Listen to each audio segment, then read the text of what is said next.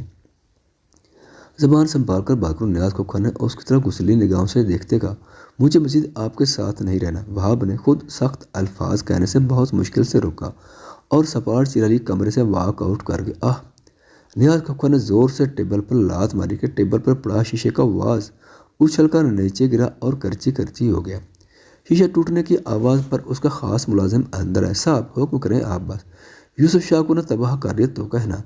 اس موٹے سانڈ جیسے آدمی کی اپنے خوفناک آبھاری آواز سے کہا۔ نیاز کھوکھر نے خون ریز آنکھوں سے اسے دیکھا۔ اٹھا لو اسے۔ آنکھوں میں اس پری وش کا چہرہ لاتے خباثت سے کہا۔ ایک موقع ہاتھ لگ گیا تھا یوسف شاہ کو دوبارہ تباہ کرنے کا۔ تمہارا آج نکاح ہے مہم سے، ابھی بتا رہا ہوں تم کو احسان، تم نے یہ رشتہ نبھانا ہے۔ وہ بچی بہت نائس ہے، تم سے بہت محبت کرتی ہے، اسے دکھ دو گے تو خود کو تکلیف پہنچاؤ گے۔ فضیلت شاہ اسام کے پاس بیٹھی سمجھا رہی تھی، وہ بس سر کھلائے ان کی سن رہا تھا۔ امی، کاٹ کھانے کو پڑتی ہے وہ مجھے، آپ کو لگتا ہے نہیں بجائے گی؟ یہ سامنے بدمزہ ہوتے کا تم نے جو کیا اس کے بعد تم مجھ سے نرمی کی توقع رکھ رہے ہو؟ انہوں نے آنکھیں تیکھی کر کے کہا۔ تو احسام نے پہلو بدلا، گناہ ہو گیا تھا جو اس نے ساری حویلی والوں کے سامنے اعتراف کر لیا تھا۔ جو بھی ہے، اب اس کے دل میں میری کوئی محبت نہیں۔ احسام نے بات بدلنی چاہیے۔ ویسے تم مرد کتنے عجیب ہوتی ہو، خود غرض بھی۔ انہوں نے دانتوں کو پیستے کہا۔ تو احسام نے نہ سمجھی سے انہیں دیکھا کہ میں خود غرض کہاں سے؟ جب تک تمہیں علم ہوتا ہے کہ لڑکی تمہیں پسند کرتی ہے تو تم مرد اسے بھاؤ نہیں ڈالتے۔ جب لڑکی دل سے اتار دیتے تم مردوں کو وقت پڑا جاتا ہے کہ وہ محبت کیوں نہیں کر رہی، لڑکی کو انسان سمجھنا کہ نہیں۔ تم لوگوں نے اس کا کان پکڑ کر مروڑتے کہا۔ اماں اف، بس کریں، کر تو رہا ہوں نکاح، کان مسلتے سپاٹ انداز سے کہا۔ وہ اوپر سے سخت ہے، اسے پیار سے خریدے گئے تو اسے زیادہ سافٹ اور پیار کرنے والا نہیں پاؤ گے کہیں۔ احسام کے ہاتھ کو اپنے ہاتھ میں لیا۔ اچھا امی، کوشش کروں گا، اسی سپاٹ انداز سے کہا۔ سنو، ایک بات یاد رکھو، محبت یہ نہیں ہے کہ تم ایک ہی بار تمام جذبات، ارادے، احساسات کہو اور پھر چپ کر جاؤ، بجائے اس کے کہ تم کسی کو پوری اٹھا کر دو اور اسے سمجھ ہی نہ آئے کہ کون سا پھول کتاب میں رکھنا ہے اور کون سا بالوں میں سجانا ہے۔ بہتر ہے تم ایک پھول دو، مگر روزانہ محبت تسلسل مانگتی ہے، مقدار نہیں، وہ پگھل جائے گی تمہاری محبت میں۔ بس صحیح وقت میں صحیح پھول دینا۔ محبت سے آپ نے بیٹے جو سمجھایا، جس کی ناک سے غصہ اترتا نہیں تھا۔ احسام نہ سمجھ نہیں تھا، وہ سمجھتا تھا۔